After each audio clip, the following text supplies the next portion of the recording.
This podcast details true crime cases. It contains adult themes and may contain descriptions of violence. It is not intended for children. Listener discretion is advised.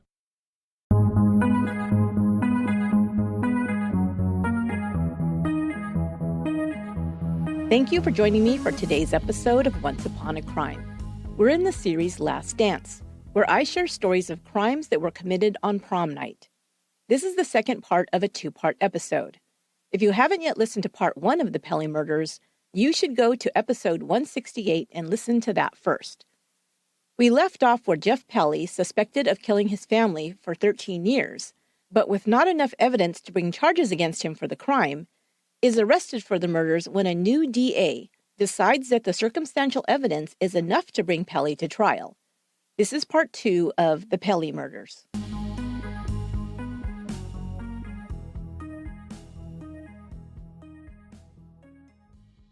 In April 1989, Jeff Pelley's father, Bob Pelley, stepmother Dawn, and 2 stepsisters, 8-year-old Janelle and 6-year-old Jolene, were killed inside their home in Lakeville, Indiana. 17-year-old Jeff quickly became the chief suspect. There was no physical evidence tying the teen to the quadruple murder, and the murder weapon was not found. But detectives believed that Jeff Pelley was the only person with motive and opportunity to commit the crime. They based their theory on the fact that Jeff was the last person seen at the Pelley home before the murders took place. The motive for murdering his family, investigators believed, was his anger and resentment at his father for curtailing his freedom. But in 1989, prosecutors declined to bring charges against Jeff Pelley, citing the lack of enough evidence to take the case to court. Nevertheless, investigators continued to believe in Pelley's guilt, stating, "Only one person could have done it, and that was Jeff." In 2000, St. Joseph County Special Crimes Unit investigator Mike Swanson reinvestigated the Pelley murders. Even though no additional evidence was uncovered, the new prosecutor, Ellen Corsella, believed that there was enough circumstantial evidence to charge Jeff Pelley.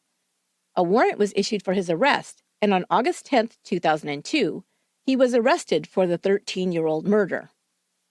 The prosecutor's probable cause document stated Pelley's motivation as, quote, anger at his father for remarrying after the defendant's biological mother died, that the defendant was very resentful of his stepmother and her children, and that the defendant was prepared to defy his father's effort to punish him by limiting the defendant's ability to attend his high school prom dance and certain other prom night activities.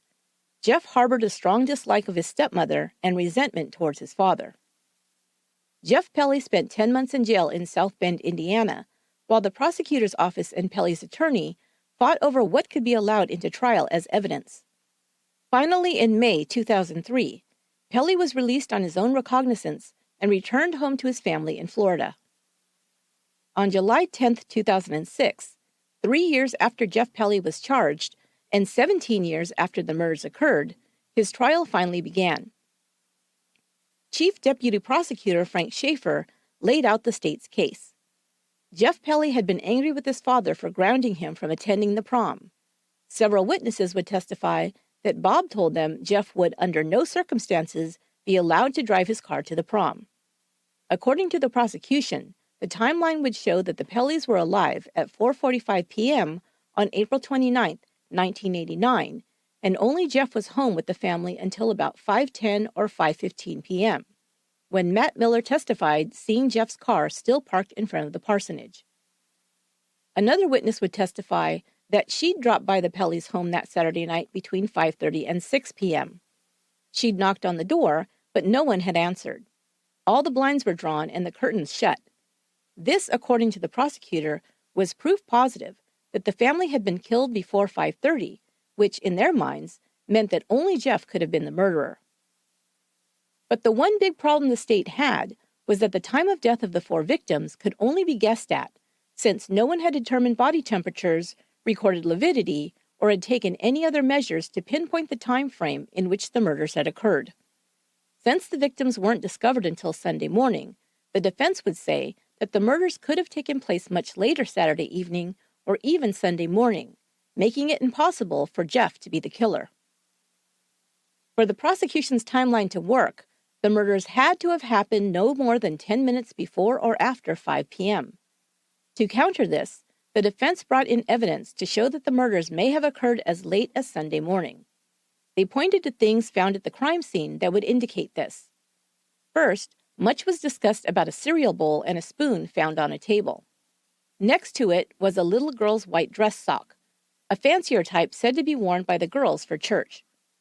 It was the defense's contention that the family had been getting ready for church just before their attacker arrived, which would have been on Sunday morning, not Saturday evening. Also found in the Pelley home by crime scene technicians were damp washcloths and a bath mat in the bathroom. The fact that they were both still damp suggested that they had been used on Sunday morning, whereas investigators tried to say these items were evidence that Jeff had taken a shower after committing the murders. The defense had an expert witness testify that the temperatures in the home would cause both of these items to be dry or nearly dry by the time they were discovered if they had been used before 5:30 p.m. the previous day. If anyone had used the tub or shower at the Pelley residence, it had to have been hours after Jeff left the premises, the defense argued. The prosecution claimed that the murder weapon came from inside the home. Although witnesses reported that Bob Pelley had sold or given away all his weapons by the time of the murder, Jessica, Dawn's oldest daughter and only surviving child, testified seeing a shotgun placed in a rack in the home before she'd left for the weekend. There was no gun in the rack when detectives conducted their search for the murder weapon. However, Jackie Pelley, Jeff's sister, said that the gun in the rack had been removed sometime before the weekend of April 30th, 1989. In either case, the murder weapon was never found, even after an extensive search by the police. Pelley's defense attorney said that he'd had no time to ditch or hide the weapon in the short 20-minute window in the prosecution's timeline between the murders and Jeff arriving to pick up his date for the prom at 5:30 p.m. From that time until he was picked up by detectives to be questioned, Jeff had not once been out of the sight of others. The prosecution's motive for murder was that Jeff had been forbidden by his father to drive his car to the prom or attend the after-prom activities, including the trip to the amusement park. But Jackie Pelley testified that her father had given Jeff a last-minute reprieve on Friday night. Jackie said Bob told Jeff he would be allowed to drive his car, but only for that weekend. Afterward, he would be back on restriction, and the extra weekend would be tacked on to the end of his sentence. Jessica, Jeff's stepsister, was also put on the stand to verify statements she'd made to investigators after the murders. When asked by detectives where they could find Jeff, she had answered, "At Great America." She said she'd been told on Friday that Jeff would be at the amusement park on Sunday. When asked who had told her, Jessica answered, "I think it was my mother." Why would Dawn Pelley tell her daughter that Jeff would be at the park the next day unless she knew her husband had already given him permission to attend? The defense also called Darla, Jeff's high school sweetheart, as a witness. She was now in her 30s and a married woman. Over the years, she had been interviewed several times by investigators who thought that if Jeff had confessed anything at all, it might have been to his girlfriend. Darla always maintained that Jeff Pelley told her he was innocent. She testified that Jeff told her the night before the prom that he was going to be allowed to attend the dinner, the prom, and all the other activities after all. But prosecutors scored a win when she added that Jeff, quote, told me not to mention it. It was a sore subject and to keep it to myself, unquote. The prosecution pointed to this as evidence that Jeff was planning to attend prom without his father's permission. They also believed this was an indication that he was already planning the murders on Friday night.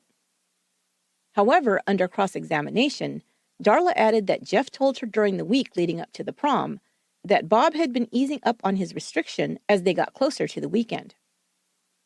All of this testimony went to the issue of motive. If Jeff had been given back his car and permission to attend the prom, there was no motive for murder, according to the defense. Because the prosecution's case was entirely circumstantial, it hinged on Jeff being the only person with a motive for murder. The prosecution would state it just this way for the jury. If not Jeff Pelley, then who?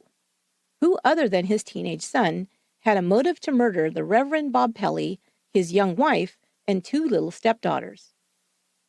The jury began its deliberations on July 19, 2006. 2 days later, they reached a verdict. Jeff Pelley was found guilty of 4 counts of murder. Before he was sentenced, Jeff spoke to the judge saying, quote, "My deepest regret was that I was not home that afternoon as maybe I could have done something. My family tells me I probably would have been killed too. I think that would have been okay. I loved my family dearly and have spent my life trying to pattern myself after my father and furthering his ministry and his love for people. I would not and could not, I did not do this," unquote. Jeff Pelley's sentence was subject to the laws on the books in 1989 when the crime occurred. The judge had the power to sentence him to the mandatory minimum sentence of 30 years on each count. The sentences could be served concurrently or consecutively, depending on the judge's ruling. He ruled that Jeff Pelley would be sentenced to the standard presumptive advisory sentence of 40 years, and that the sentences would be served to be consecutive to each other for a total of 160 years in prison. Jeff's attorney, Alan Baum, was floored by the verdict and the sentence. He said there was no fairness in it and no evidence whatsoever was presented by the prosecution that proved Jeff was responsible for the murders. Baum found it unfair and grounds for an appeal that he was not allowed to bring in an alternate theory of who else might have had motivation to kill Bob Pelley. The judge had ruled against such a line of questioning when Baum asked investigators if they had pursued leads about Bob's reasons for leaving Florida so quickly. Baum believed that other leads should have been investigated about people that Bob may have been running from who could have posed a threat to him and his family. Calling it an unfounded rumor, the judge ruled against this. The jury then only heard testimony about Jeff's possible motivation for the murders. Both Jeff and his sister Jackie said that Bob Pelley had gotten mixed up in some shady financial dealings while employed at Landmark Bank in Florida. Jeff and Jackie told investigators back in 1989 they'd heard something about missing money or money laundering that their father may have had information about, which they believed led to their sudden move. Baum believed that investigators quickly decided Jeff was the murderer and didn't follow any other leads. They dismissed the idea out of hand, Baum stated, that Bob may have had other people who wanted him dead. But even Baum didn't know the extent of the questionable people Bob Pelley was associated with back in Florida. Nor did he know that just months before Bob's murder, another man was found murdered in Florida, who was directly connected to some of Bob's closest associates in that state. That story is next, right after a short break.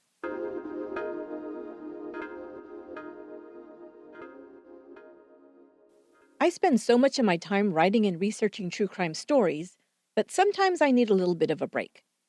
I've gotten into the habit of looking for something light and fun to end my day. And of course, you know what's my favorite?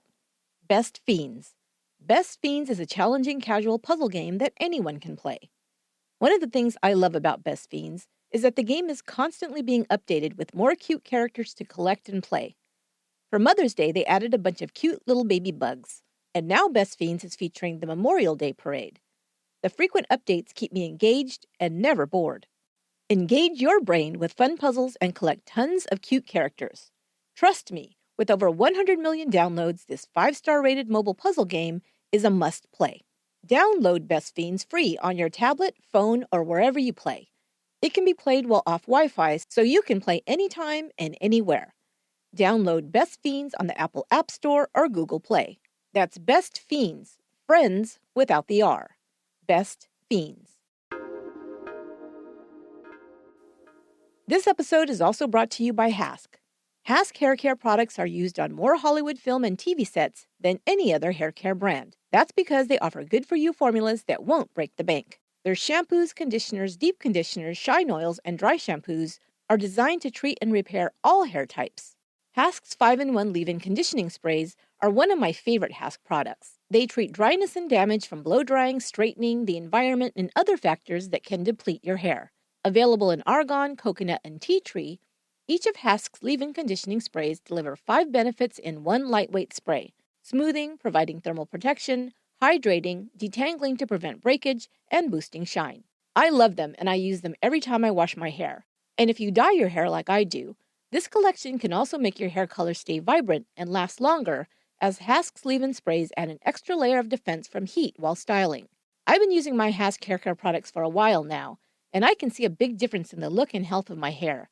I'm a huge fan. Hask 5-in-1 leave-in conditioning sprays and other Hask products can be found on Amazon.com as well as online and in-store at Ulta, Walmart, Walgreens, Target, and CVS. I've not found a better line of hair care products at such an affordable price. And Hask is also hosting weekly giveaways for my listeners.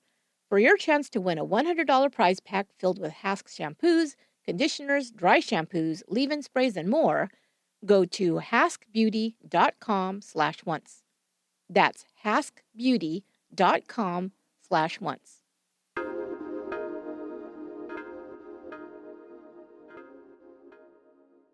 When Jeff Pelley's parents, Bob and Joy, moved to Cape Coral, Florida in 1979 and 1980, they became fast friends with Philip Hawley and his family. While Phil Hawley's outward persona was that of a family man and a committed Christian, he had a checkered past and a questionable resume. Phil Hawley was the owner of several businesses over the years, working as a private investigator, debt collector, and construction project manager. In the 1970s, Hawley was investigated for fraud as the owner of a business called American Bureau of Citizenship, or ABC. Hawley and a partner claimed they could help undocumented workers gain legal status in the United States. Their clients paid to get assistance filling out forms, which Hawley said he would follow with the proper government authorities. But the forms were fake, and Hawley did nothing but pocket the fees paid.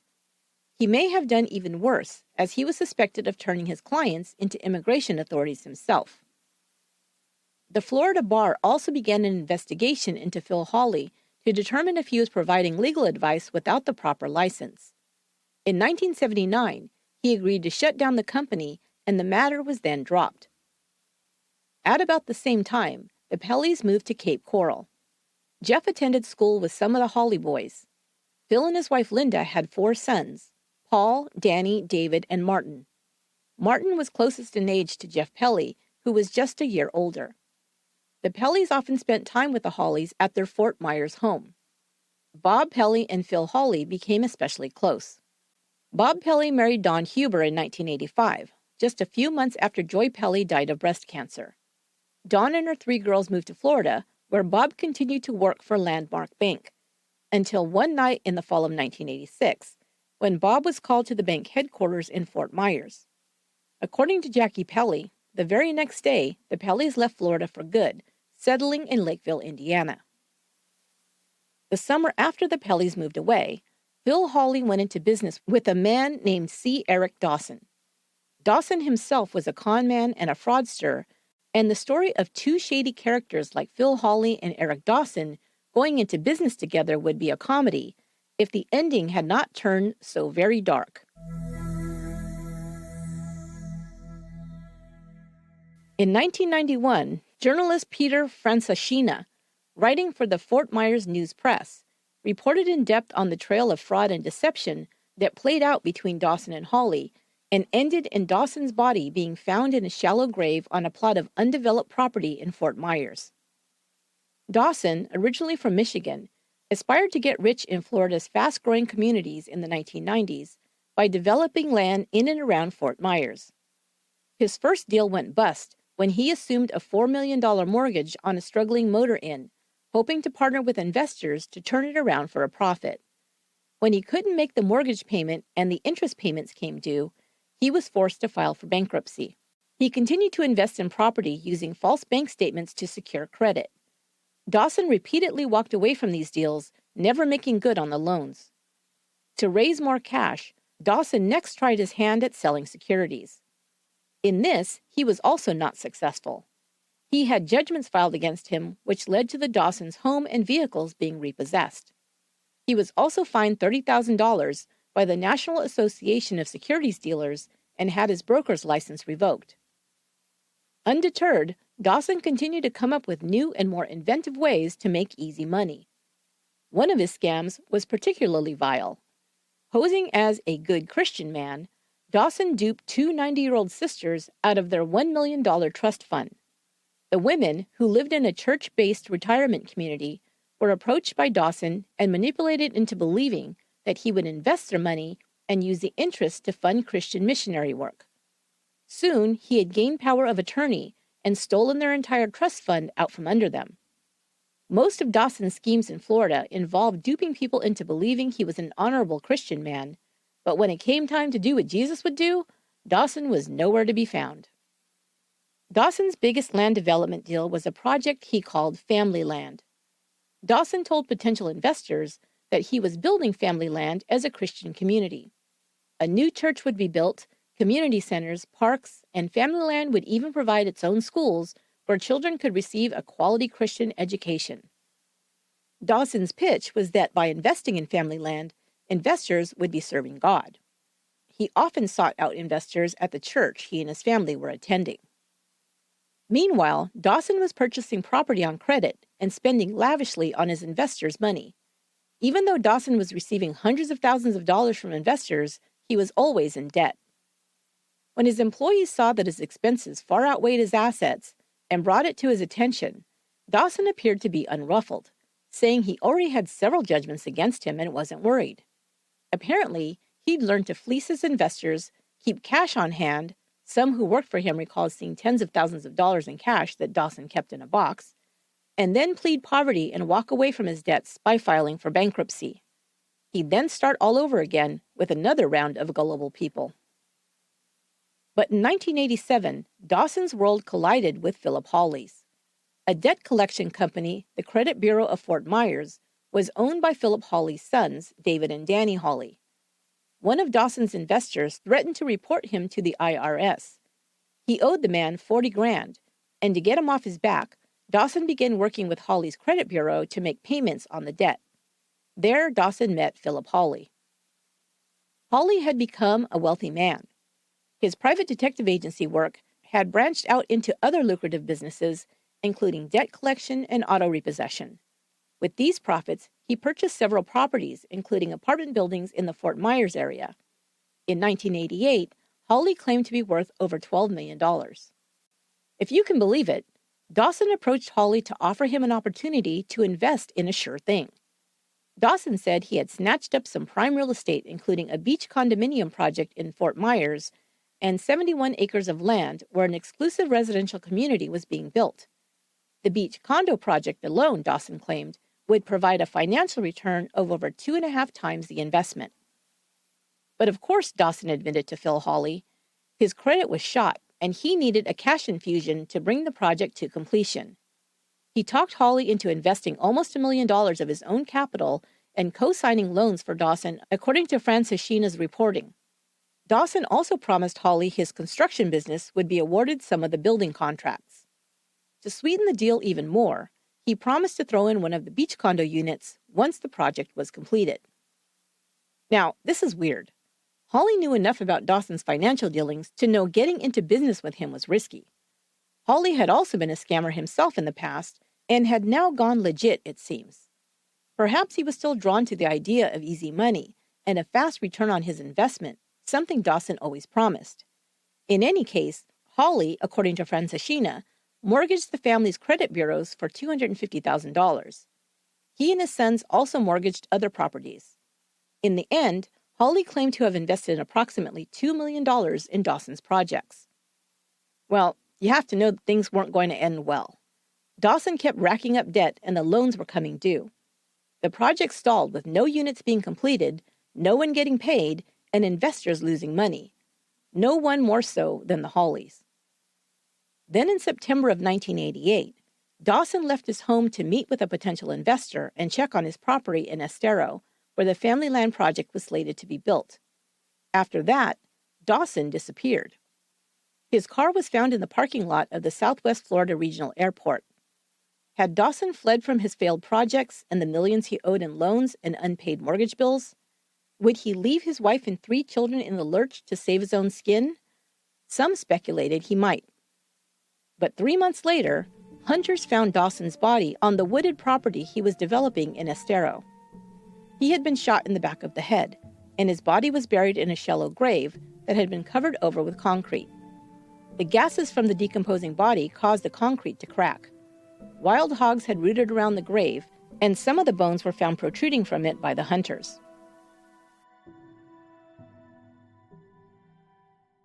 It was obvious that Dawson's murder had been planned and an attempt made to have it appear that he had fled the area. While investigating Dawson's murder, detectives began to look into his financial dealings. There were plenty of people who may have wanted revenge on Dawson, but Philip Hawley's name stood out. It was discovered that days before Dawson went missing, Philip Hawley and his sons Danny, David, and Paul took control of Dawson's major assets, including the beach condo property and the 71-acre health park development. Within a week of Dawson's disappearance, the Hawleys had cleaned out Dawson's office and negotiated with his creditors in order to keep the projects they had invested in so heavily going. The day Dawson's body was discovered, deeds were filed in court, transferring Dawson's properties to the Hawleys. It was determined that Dawson's signatures had been forged. Although the Hawleys were suspects in C. Eric Dawson's murder, investigators had no evidence to charge them with that crime. However, they did file forgery and grand theft charges against Phil Hawley and his 3 sons. The Hawleys were found guilty, but facing a maximum sentence of 30 years in prison, Philip Hawley received only 120 days in jail. He was given 20 years probation and community service, the judge citing his reputation as an upstanding citizen. His probation was lifted in 2004. His sons received only probation. Hawley tried to throw suspicion on people Dawson had done business with in Michigan. He claimed that Dawson's bad securities deals had resulted in financial losses for clients connected to organized crime in that state. When questioned about Dawson's murder, Hawley said his past had probably caught up with him.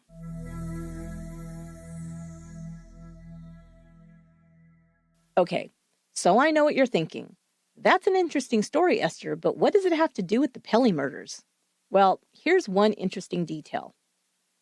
Philip Hawley, Bob Pelley's old buddy, was being investigated for the murder of Eric Dawson in the last months of 1988 and into the beginning of 1989. Investigators believe that the Hawleys, or someone in their employ, had killed Dawson in order to gain possession of his properties worth over $2 million in order to recoup their losses. On April 4, 1989, a search warrant was issued to search the home and offices of Philip Hawley. 3 weeks later, in Indiana, a neighbor of the Pelleys reported seeing a car with Florida license plates in front of Bob Pelley's home. Bob Pelley was also seen talking to a stranger in front of the parsonage, and a black truck was parked nearby. The next day, Bob Pelley and his family were found dead. Could Bob Pelley have been in possession of some of his old friend Philip Hawley's files that tied him to financial fraud or money laundering? Had he innocently or not done his friend a favor while he worked at the bank that may have put him in jeopardy of being investigated? Jackie and Jeff Pelley believed that their father had moved his family out of Florida after being called to a mysterious meeting at the bank one night. But could the meeting actually have been with Philip Hawley? Had Hawley warned him to get out of town? Of course, this is all speculation, but it might provide another theory of who else could have been a threat to Bob Pelley and his family. The mysterious move from Florida to Indiana has never been fully explained.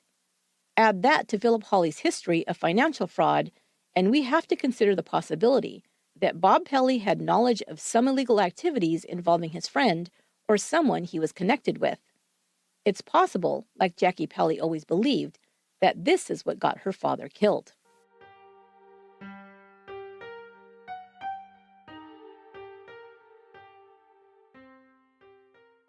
And there's one more really weird piece to this story that author Carlton Smith explains in his excellent book about this case, The Prom Night Murders.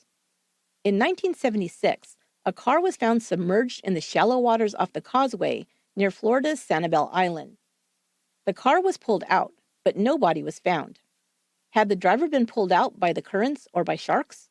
It was possible, but investigators marked it as unusual for no remains to be found near the wreckage. The car was registered to a Harry William Stewart, whose address was listed in Miami. The day after the car was found, a man called the Sanibel Police Department, saying he'd seen the news reports about the missing man. He identified himself as Harry Stewart's landlord. Stewart had rented an apartment from him in Fort Myers. The landlord's name was Philip Hawley. Hawley showed up with a lease made out to Harry Stewart, but signed only by Hawley. There was no signature of Stewart's on the lease.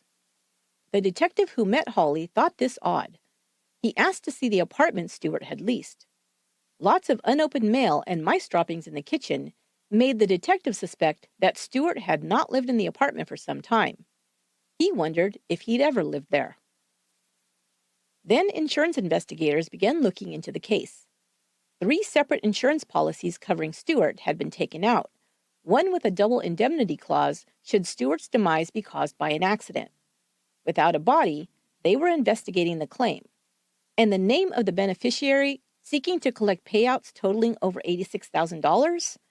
It was none other than Philip Hawley. Insurance investigators, along with the Sanibel Police and the State Insurance Agency, all set out to determine if Harry William Stewart was really missing or if this was a case of attempted insurance fraud. It was discovered that the insured's name and birth date matched to Harry William Stewart, born in 1947, who died as an infant. Someone had used the deceased baby's birth certificate to apply for a Florida driver's license. That someone, of course, was suspected to be Philip Hawley. They suspected him of purchasing the insurance policies on the fictitious Harry Stewart, having a car registered to him, pushing it into the bay, and then trying to collect as the beneficiary. I'm not sure why Philip Hawley wasn't charged with fraud, because, according to Carlton Smith, the insurance company declined to pay off on the policy, and that appeared to be the end of it. Hawley, I assume, was out not only the policy premiums, but the cost of the car that was found in the bay. Okay, but here's where it gets really weird.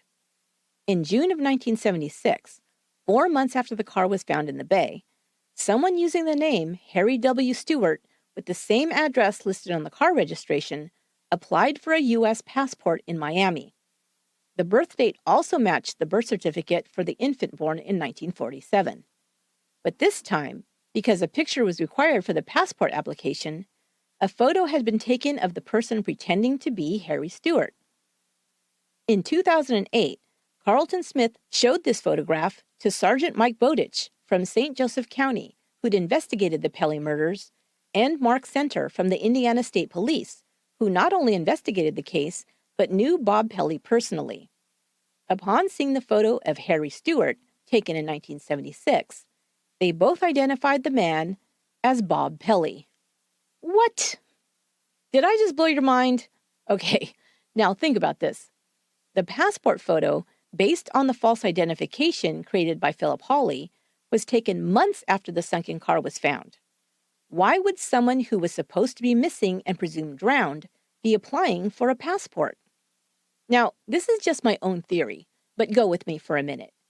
Could it be possible that Bob Pelley was made privy to his friend Phil Hawley's attempted insurance fraud? As Hawley was trying to collect the insurance payout, did Bob Pelley find out and try to stop him by applying for a passport? Think about it. If police or insurance investigators discovered that Harry Stewart, whose car was found in the bay, had later applied for a passport in Miami, they might suspect that he had faked his own death and was hiding out in the Caribbean or somewhere enjoying a tropical drink, not turning into fish food in the bay. Then the insurance wouldn't pay out the claim, and Hawley would be foiled. It's just a theory, but something to consider.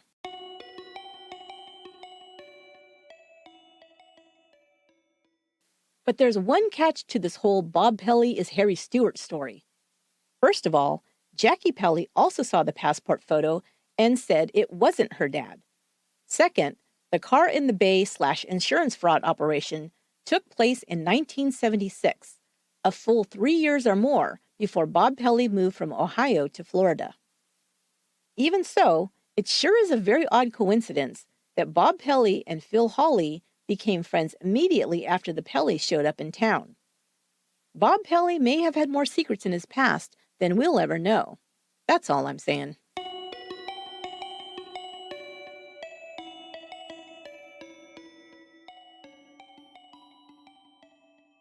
So which way do you lean on this case? Is Jeff Pelley guilty of murdering his father and 3 other family members because he was angry about missing the prom? Or did someone or something from Bob Pelley's past come back that led to the murders? Since I've got my thinking cap on, let me just give you a few more points to consider in making up your mind. That Jeff could have been angry with his father's rules and restrictions and exploded that day in April 1989 is definitely a possibility. Bob Pelley was not an easy man and could come across as quite strict and intimidating. Darla, Jeff's girlfriend, said Bob Pelley made her nervous as he could be intense. Jessica, Dawn's daughter, for many years believed that Bob Pelley had committed a murder-suicide. She'd seen him angry and believed he might have killed her mother and sisters. Bob Pelley didn't just punish Jeff by grounding him from using his car. He made sure he couldn't drive it by disabling the car, hiding the keys, and canceling his car insurance. That's kind of like punishing your child not just by sending them to the room, but locking them inside as well. It's a pretty controlling way of parenting, and I can imagine it could be infuriating to a 17-year-old. But some people said that Bob Pelley's bark was way worse than his bite. I'd have to agree.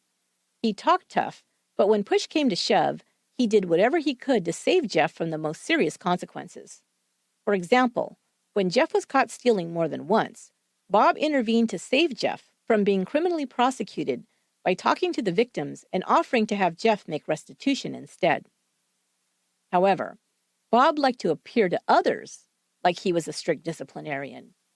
Jeff, who'd committed petty thefts all over town, would have had to have been an embarrassment to his pastor father. Bob Pelley probably tried to save face by coming across to others as particularly hard on his son, but in reality, he often ended up letting Jeff slide.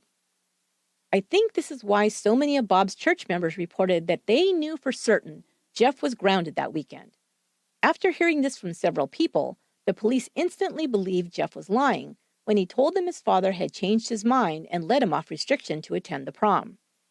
It was kind of a case of the boy who cried wolf. Bob had often claimed he was very strict with his son, and he was taken at his word. In reality, Jeff's sister and friends both reported that Bob often changed his mind when it came to Jeff's punishments, and this may very well have happened that weekend. Bob's tough talk in front of others may have contributed to his son being suspected in the murders, as it caused Jeff to come across as a liar when he reported to the police that his father had allowed him to take the car that evening. I'll give you one example of Bob's tough talk versus reality. I told you about how Jeff had been suspected of burglarizing a neighbor's home, and because the officer, Mark Center, knew Bob Pelley, he brought the matter to his attention. Center then met with Bob and Jeff. Bob worked things out with the officer to allow Jeff to make restitution so as not to be charged with theft. But in his telling of this incident, Bob told some of his church members that he had found out about Jeff stealing and turned him in to the police. Again, Bob was trying to appear in control and like he was taking a much tougher stance with Jeff than he actually was. If Bob had relented and allowed Jeff to take the car to the prom and all the other events that weekend, then there would have been no motivation for Jeff to kill his family. As far as when the murders occurred, I would agree with the prosecution that it happened on Saturday evening, not Sunday morning. Bob, Dawn, Janelle, and Jolene were all dressed in casual clothes. They were not dressed for church, as they would have been had it happened on Sunday morning. A bowl of popcorn was also found on Bob's desk, and witnesses said he liked to eat popcorn in the evening. Prosecutors believed Jeff was the murderer because he was the only other person at the house that evening besides the victims. But 2 witnesses said they saw other cars parked in front of the parsonage later that evening. I believe Lois Stansbury's account of witnessing the man speaking with Bob Pelley in front of his house around 5 p.m. because she had the time-stamped receipt to back up her memory. Lois only saw one man with Bob, but it's possible that there were 2. Maybe one was already inside the house. I don't know enough about guns to be sure, but to me, it appears to make sense that 2 types of shells would point to 2 different weapons being used. If we decide that Jeff Pelley might not have been the murderer, then what happened? Here's one scenario. Jeff drives off to attend the prom about 5 p.m. We almost have to throw out Matt Miller's testimony that he saw Jeff's car at 5:10 or 5:15 still parked in front of his house. We know that Jeff was at the gas station at 5:20 and at Lynette's house by 5:30, about a 20-minute drive from the parsonage. So he couldn't have still been home at 5:15. Therefore, Matt's time has to be off. So Jeff leaves around 5 p.m.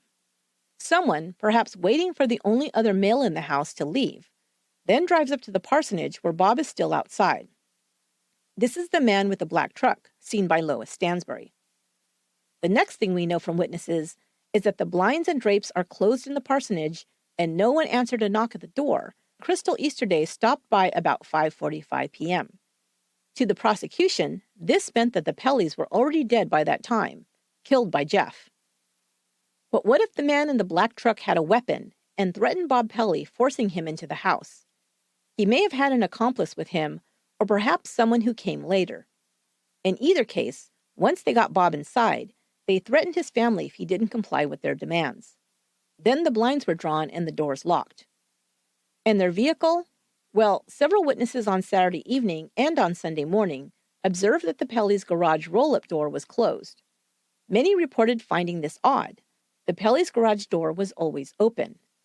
The killers may have parked their vehicle in the garage and rolled the door down to conceal it until they left. Once the gunmen had the family captive inside the house, they could take their time. Since it wasn't a robbery, we know that there was some kind of relationship between Bob and the gunmen.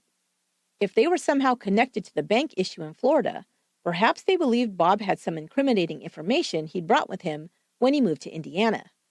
Maybe they came to retrieve it, but Bob either wouldn't give it to them or didn't have it. This could be why Bob was shot, and then because Dawn and the girls were witnesses, they were also killed. When the gunmen first arrived, they may have questioned Bob as to the whereabouts of the other children.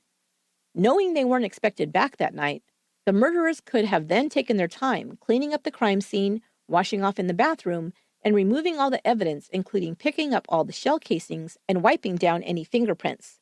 Which, by the way, the detectives didn't ask the crime scene technicians to dust the house for fingerprints, as Jeff was their only suspect, and since he lived in the house, they believed it was unnecessary. One other person dropped by to see Bob Pelley that night. A woman named Brenda Hale, who was a church member, stopped in to see the pastor around 6 p.m., but found the church empty. She noticed the garage door was down at that time and that the curtains were drawn in the parsonage. She decided to go into the church to pray. She assumed the pastor would be along soon, as he was there most evenings, especially on Saturday night to prepare for the next morning's sermon. But she never saw Bob Pelley that night. However, after a few minutes sitting alone in the church, Brenda said she heard the church door close and thought it must be Bob. When she looked up from her prayers, the church was still empty. She said she got an eerie feeling and decided to leave. She had planned to walk over to the Pelley's house, but decided not to and just went home. Could she have heard one of the killers? One other clue that Bob may have been forced into the house by the gunman was that when his body was found, he was still wearing his shoes. It was reported that the Pelleys had a strict rule that no shoes were to be worn in the house. If he'd been confronted outside and then forced into the house, he would still be wearing his shoes.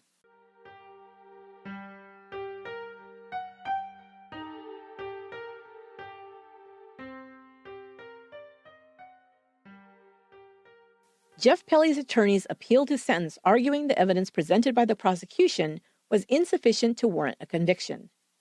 They also argued that prosecutors had violated Pelley's right to a speedy trial, as the 1-year clock had run out while he waited for them to prepare for trial. In 2008, an appeals court agreed that the speedy trial provision had been violated, and Jeff Pelley's conviction was thrown out. A year later, the state Supreme Court reversed the Court of Appeals decision and also decided that while all the evidence against Jeff Pelley was circumstantial, it was nevertheless sufficient for the jury to find him guilty. Pelley remains in prison, serving his 160-year sentence. A person posting on Reddit several years ago, whose name I could not find, pointed out the parallels between Jeff Pelley's case and Adnan Syed's. I found it interesting enough to share with you as we end this episode. Both Jeff Pelley and Adnan Syed were juveniles when accused of their crimes. Both had an extremely small window of time in which they were said to have committed the murders.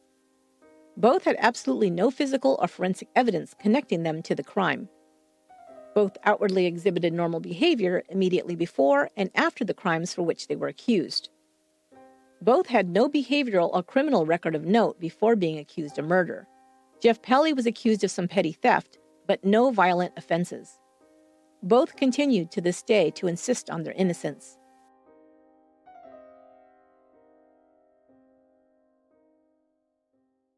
The Innocence Project took up Pelley's case in 2009. As of this year, the Indiana University McKinney Wrongful Conviction Clinic is representing Jeff Pelley in a motion for post-conviction relief and plans to present evidence of his innocence later this year. His sister Jackie continues to support her brother and believes he is innocent. That will do it for this episode of Once Upon a Crime. A special thanks to all our new Patreon supporters. You guys rock. I've got a bonus episode coming out for Patreon members only. So if you want to be part of this special group, go to patreon.com/onceuponacrime to sign up. You will have my undying thanks. I'll be off next week for the Memorial Day holiday, but there's a new episode of my other podcast, Let's Talk About True Crime, out next week. So make sure to subscribe for more true crime goodness. There's a link in the show notes, or find all the links to podcast episodes, sponsor links, resources, and all our social media on our website, truecrimepodcast.com. Thanks once again. I wish you all health and happiness, and until next time, be good to one another.